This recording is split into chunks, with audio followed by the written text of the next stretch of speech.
Mic check. 1, 2. Are we recording?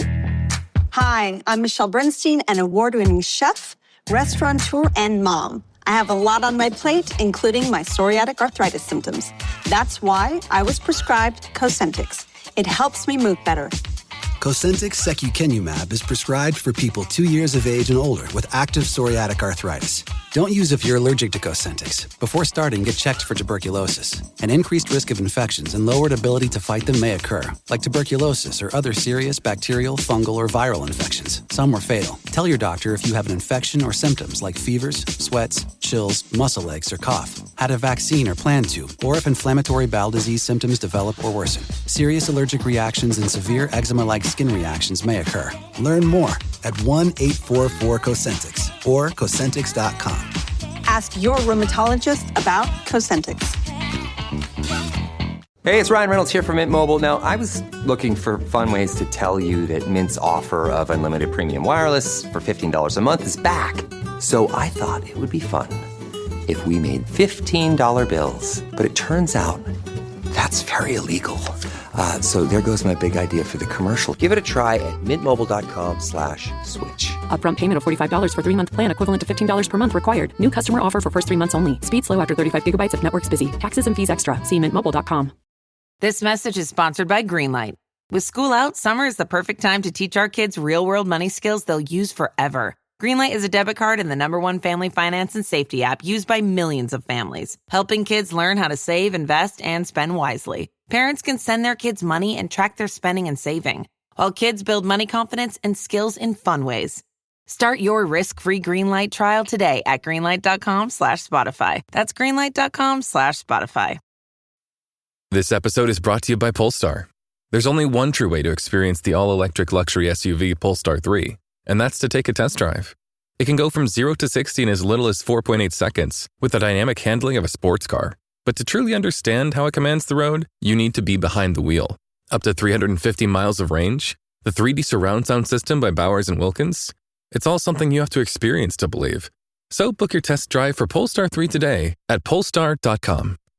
If you went on a road trip and you didn't stop for a Big Mac or drop a crispy fry between the car seats or use your McDonald's bag as a placemat, then that wasn't a road trip. It was just a really long drive. Ba-da-ba-ba-ba. At participating McDonald's. Hey, business owners, we know you know the importance of maximizing every dollar. With the Delta SkyMiles Reserve Business American Express card, you can make your expenses work just as hard as you. From afternoon coffee runs to stocking office supplies and even team dinners, you can earn miles on all your business expenses. Plus, you can earn 110,000 bonus miles for a limited time through July 16th. The Delta SkyMiles Reserve Business Card. If you travel, you know. Minimum spending requirements and terms apply. Offer ends 7/16/25. Welcome to the HCI family of podcasts.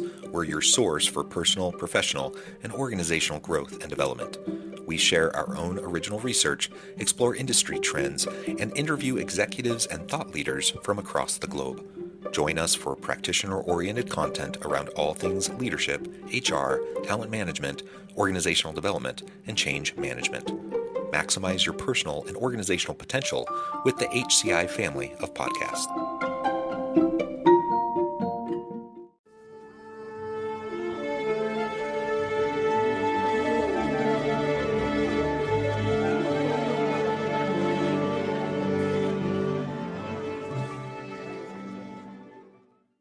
Elaine Pulakos, welcome to the conversation today. John, thank you so much for having me on your show. It is a pleasure to be with you. You're joining us from the DC area. I'm south of Salt Lake City in Utah. And today we're going to be talking about how generative AI could help enable skills-based hiring. AI and deep machine learning, it's all the rage. Everyone's talking about it every week, almost every day. There's some new announcement, some new cool thing, some new tool. And I think it's really fun from the HR and people management space to really think about how these various tools can really help us do the work of HR and human capital leadership better. So that's really what we're going to be exploring together today. As we get started, I wanted to share Elaine's bio with everybody. Elaine Pulakos is CEO of PDRI by Pearson, and an expert in building organizational and team capabilities that translate into business growth. She is well known for her research on talent and performance management practices and has extensive global experience helping companies build these capabilities to increase their competitive advantage. And I should add, I should have referred to you this way at the beginning, but you are Dr. Elaine Pulakos. You have your PhD, and clearly a tremendous both practitioner-based and research-based background.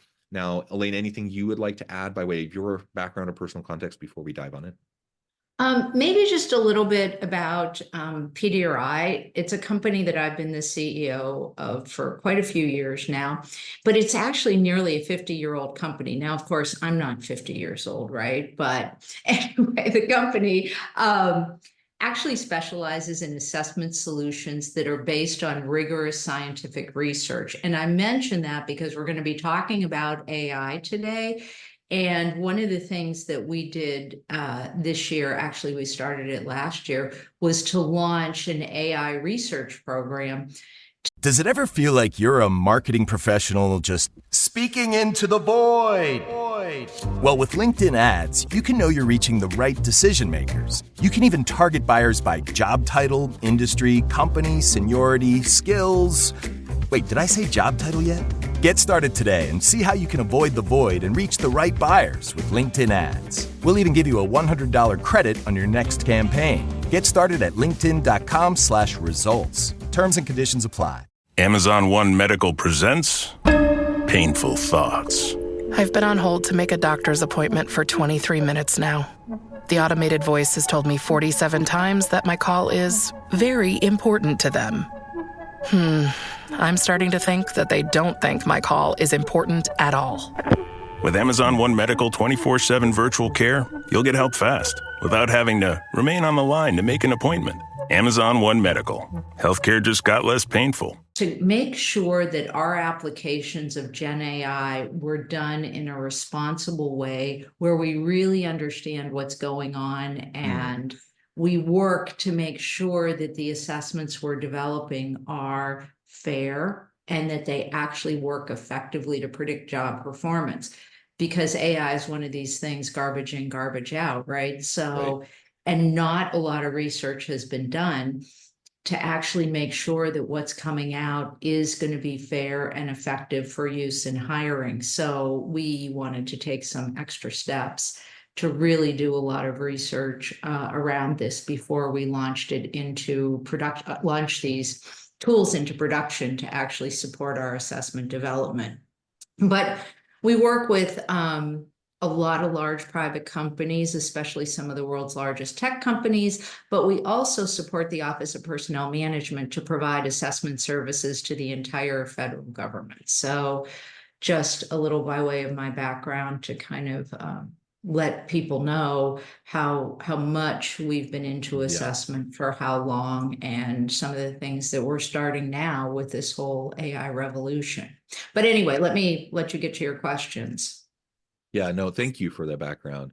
And I agree. It's so incredibly important that we take a very deliberate, cautious even approach as we're looking at these various tools, and that we're able to gauge the quality of the outputs produced by these generative AI tools, that we can check for bias and those sorts of things. So, the research up to this point has been limited, but there has been a decent amount that has shown that, yes, there is implicit bias that makes its way into the training of a lot of these models. And so then when you start using them for hiring decisions or whatever, you have to be very careful. You have to quality check, and you have to make sure that you're not passing along, even if it's unintentional implicit bias, that it's not getting passed along through the system that you're using.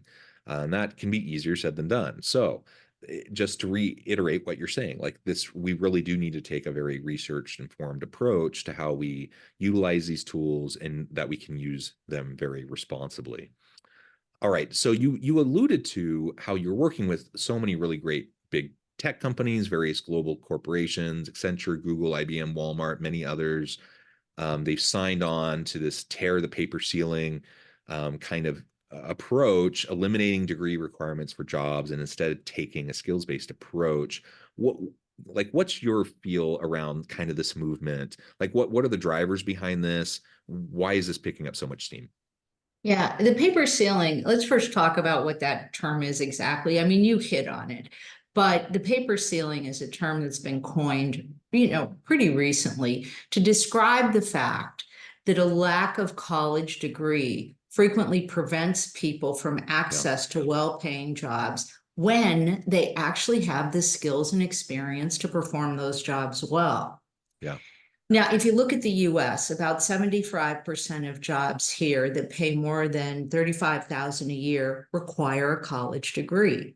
Yet only about half of US workers actually have a college degree. So there's a really big mismatch here. And the numbers are actually quite staggering when you consider the degree requirements eliminate a huge swath of candidates, probably about 70 to 80 million people. So that's a lot of workers kind of left on the table who could potentially do jobs that companies, need their skills for. So there's kind of two issues here. One is we're denying access to job seekers who have the skills to perform well, and that's unfair to them. But it also does create problems for employers who are facing tight labor markets and having difficulty finding the skills they need. Now, a lot of people think with so many recent layoffs at large tech companies, maybe these skills shortages are no longer a problem. But the reality is that they are. About half of companies say that recruiting talent with the right skills remains a major challenge today. And one way we can address this is by digging deeper into the talent pool to identify those workers who actually have the skills to perform, even though they don't have a degree. And one area where this strategy has been tried and is actually working pretty well is in cybersecurity. There's been some hiring programs in that particular domain that have focused on skill assessment rather than degrees that are helping to reduce skills shortages. So this actually works. A couple other points I'll make quickly. There's kind of an irony, which is that many hiring managers actually are looking for college-educated workers. But when these people get to the job, they don't actually perform as well as expected. So managers end up disappointed, right? Now, why is that happening? And if you think about it, we're actually making assumptions about what skills people have just because they have a college degree, whether we know this or not. And you talk about biases, that's a type of bias. It's one of our assumptions going in. And we also assume that if you have a degree from certain highbrow schools, that you're going to be a better performer than somebody who goes to like a state university. Well, there's been research on this, in fact, a lot of it. And the research has shown that these inferences simply don't pan out. College degrees and years of experience are actually very poor predictors of job performance. So when you think about then degrees being a requirement for getting a job, it's kind of crazy. But the reality is that the skills and the concepts that we learn in college aren't always a perfect match for what's needed on a given job. So you have to ask yourself, rather than make assumptions about what skills people have based on them having a degree or where their degree came from, why not just assess people's skills directly that are most critical for the job in question so that you actually know what you're getting before they show up? So all of this stuff, including the fact that if you focus on skills, you actually give candidates from more diverse backgrounds a chance to compete for jobs rather than, based on capabilities rather than having a degree. That also opens up opportunities for them. So I just went through a whole host of reasons, basically, why there's interest in breaking through the paper ceilings. And as a result of all of these factors, fairness to candidates, lack of skills, employers having problems finding the skills they need, being more fair to candidates, this mismatch between education and actually good performers on the job. All of those reasons have led to an increased interest in breaking through the paper ceiling. And so we've seen major employers and state governments beginning to drop degree requirements. In 2002, the companies you mentioned, nearly 50 major companies in all, signed on to raise awareness about skills-based hiring and actually initiated efforts to remove their degree requirements. So this is where we're at today. Kind of a long answer, right, John? But there were a lot of things that really led to this happening. Yeah. So much there that you shared that I think is so important for everyone to understand. And this is coming from two PhDs. We're both PhDs. We both believe in the power of higher education. I'm a university professor. I think higher education is super important. I'm going to encourage my kids to get college degrees, etc. But all of that said, the reality is I 100% believe in skills-based hiring. I better be preparing students through the college programs that I'm a part of. I better be preparing students with actual skill sets, not just the diploma at the end of the day. And that's definitely goes into how I approach my curriculum and program development and whatnot. But regardless, you set that aside for a second. It's just so silly. Like the way we've built our whole labor market largely on this idea of you need a college degree. And so then we have these arbitrary degree requirements that really people get pigeon. Not only do you need a college degree, but you often get pigeonholed into like whatever specific narrow niche of a college degree you received, even though there may be tons of transferable skills from whatever you studied in your major versus like what you end up doing. So that's a problem. You also have just these like so many employers have these arbitrary years of experience requirements that they also put in job postings, which is similarly stupid because 10 years of bad experience doesn't mean you're a better candidate than someone who has maybe a year of experience but has the skill sets and is hungry and willing to learn, right? I would much rather take that person who is willing to put in the work and learn and has transferable skills, even if it's a career pivot for them and they're moving in a different direction or whatever. So for all these reasons that you just said, it's so important for us to get beyond these biases of like the top tier universities, of even a college degree in the first place. And if we do feel like a college degree is important, that we can really articulate why. What is it about the college degree that is really an indicator of this person being able to perform? Like you said, there's lots of research that often points to the opposite. So we better have a good argument. And then regardless, we just need to be much better at taking a skills-based approach in our hiring process.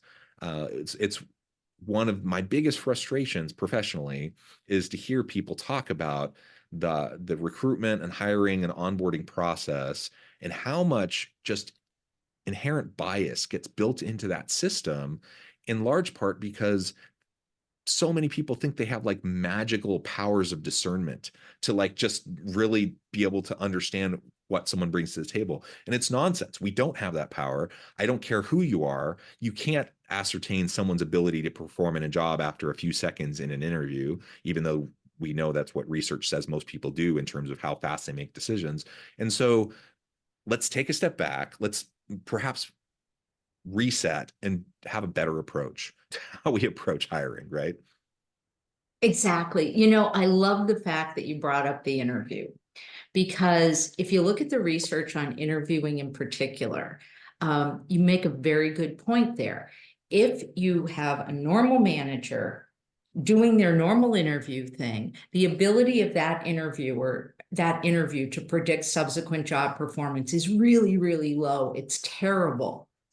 But when you take a manager and you give that manager a structured set of interview questions that are job relevant, and you train that manager how to ask the questions, and importantly, not just ask the questions, but probe in structured, meaningful ways for job relevant information around those questions, and you give the manager a set of evaluation criteria and train them how to apply it, the interview is one of the most, if not the most predictive assessment that we have. So it's a matter of make sure that you're assessing people on job relevant information, that you're doing it in a standardized, structured way, that people are trained on what bias, because even in interviewing, there's lots of biases, similar to me bias, for example. If you and I went to the same school, we'd immediately might have a liking for each other just because we found a common ground, and you'll probably rate me higher. Or I'll say something that's really good in one answer to your question. You'll say, wow, that person's really good. Stop listening. And I get high ratings on everything. But we can train people how to work around what their own biases are and how to work around them and get more accurate assessments that are better predictive of job performance. And the interview isn't the only assessment we have. We have work samples where we can put people into simulated work environments, right? We can assess all kinds of capabilities, from knowledge areas, personality, basic abilities, and we can do that fairly and without bias. It's just that there is a whole science called industrial and organizational psychology, which you're familiar with, I suspect, that sits behind all of this assessment development. And you got to make sure that you have the right people, the right scientists who are trained in the field developing these assessments, and not just people who are coming up with questions like using AI, for example, who don't really know what the good principles and practices of assessment development are. That's where we run into trouble. So I think people just need to be educated. It's like anything else. You don't want some person off the street training GenAI how to do surgery. You probably want a very experienced surgeon working along to train the models and to be constantly evaluating them and checking them. Well, it's the same thing when it comes to assessment development. You need the experts who know what they're doing to be utilizing the AI to make sure that all of our best practices in assessment development and administration are captured in how GenAI is applied to developing assessments. And it can be a really powerful tool for doing that, but you can't, that's what I mean by responsibly, and we need to make sure that we can actually use it well before we embed it into our products and start using it broadly. That's at least the approach that both we and our parent company, Pearson, is taking to, leveraging GenAI today. Yeah, you really do need to make sure that you're training people. So interviewing gets a bad rap, and I think for good reason, because so many people are terrible interviewers and they're not trained and they don't use a good approach. But there are better approaches to interviewing. So you train people up on that. There are good approaches to doing mock assignments, work samples, other forms of assessment for skills-based assessment. There's lots of things that you can do. And, generally speaking, in most things in life, I like to take a multi-prong approach. Don't rely on one thing, triangulate, right? And try so you can come to a better understanding of the issues and come to a better decision. Maybe in the final few minutes we have together, let's talk a little bit more explicitly about the role of AI, what role it's playing in enabling skills-based hiring in maybe new and creative ways that we haven't had the capabilities for in the past. Yeah, I think there are a lot of potential applications of AI to assessment, and we're looking at kind of all of them, I will say, because we're not quite sure which are going to pan out more or less. But let's say that we're trying to assess certain technical skills. Well, certainly AI can help generate questions to assess technical skills and response options. So if in a multiple choice kind of format, can do that. We have algorithm. This is very simple. You score your tests and you rack and stack people, and that's already done in an automated way. So that's kind of check the box on that one. But this issue of item development is an important one. And we, in fact, just did a study where we pitted human developed items, and these were more knowledge type items, skill type items, and I'll differentiate those from more, let's say, enduring capabilities, which I'll talk about in a minute. But let's just assume we have a knowledge test. So we had GenAI generate items for us, and we had humans generate items. And then we subjected them to a comparison on a number of different criteria. Some of them were psychometric criteria, some of them were human rated criteria, just, what's the clarity of the item and those sorts of things. And in our research, the GenAI items actually did better than the human-generated items. So we're anxious to publish this because we did a pretty rigorous, apples to apples evaluation on it. And I will say, we were a little surprised, maybe a little worried about our jobs, but it does appear that, we can get a lot of help with item development. Our parent company, Pearson, also has a tool called Item Assist that is similarly helping generate test items. Again, it's not in broad use in production yet because we're still doing the research to make sure we can get this all right. In the area of work simulations, I've been amazed, and we've also been experimenting with how easily we can create, very immersive situations that we can put people in that mirror the job. And then they can respond in high fidelity ways to these situations the way that, they would very naturally on a job. And what we know is that work sample assessments like this are one of the best predictors we have of job performance because they actually make you do the job in a little confined snippet. The problem with normally using these is it takes a lot of money and a lot of time to develop these immersive simulations. Well, one of the guys on our AI research team last week got a hold of one new tool that does video, and he put in a few prompts, and before you know it, we had an immersive assessment that looked pretty darn good. Again, scarily good. But the trick there, and I think we need to do a lot more work here, is you have to be careful in how you construct the scenario to elicit certain responses for, let's say, the competencies you're trying to assess. So it can't just be done completely on the fly randomly. But then you also need rating criteria. So what does good look like? What's a really good response? What's a medium response? What's a low response? And getting the full AI Monty, so to speak, you would want all of that to be automatically evaluated, applying the rating criteria consistently, accurately, without bias. So that's a little trickier, right?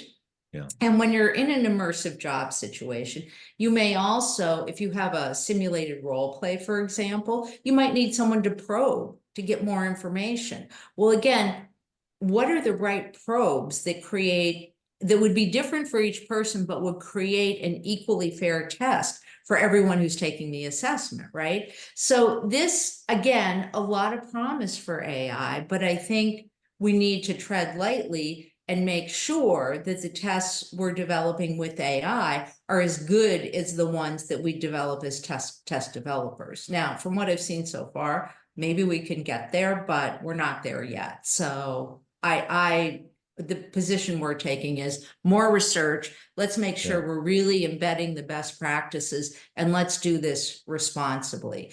Because it's so easy to put stuff out now that could be a poor assessment, and then it's no better than using nothing.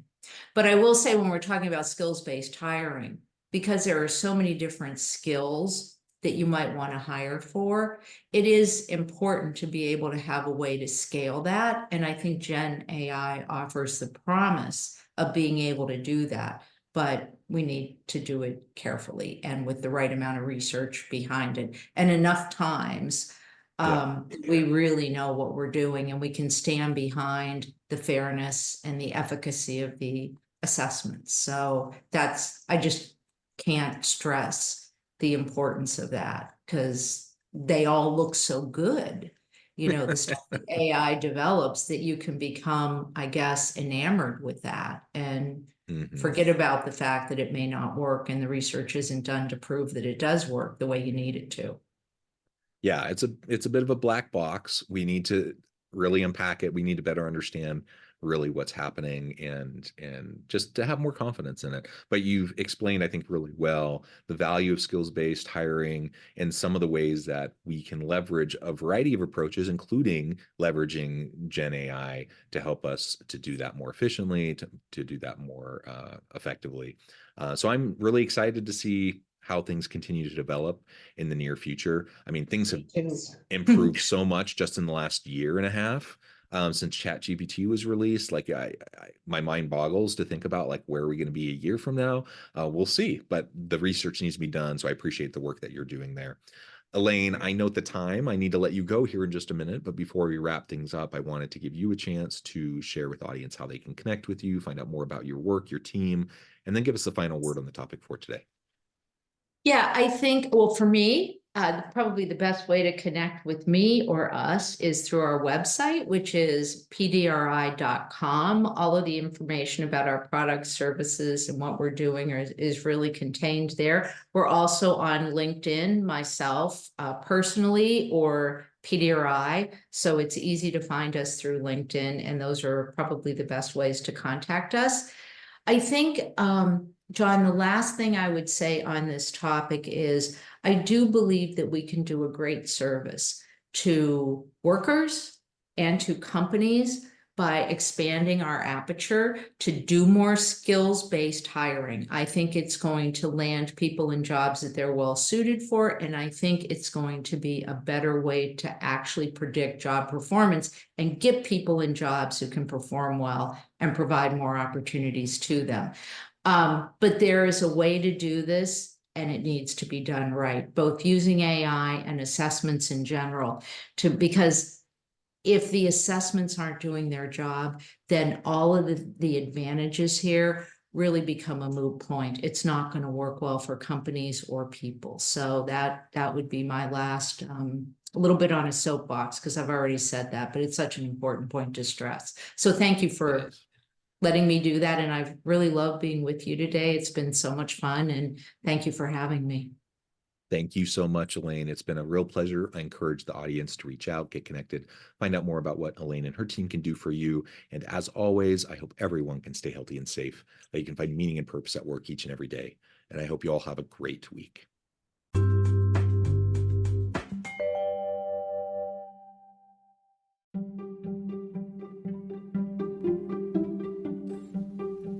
Thanks for joining us for this episode of the podcast. We hope you stay healthy and safe, and please join us again soon.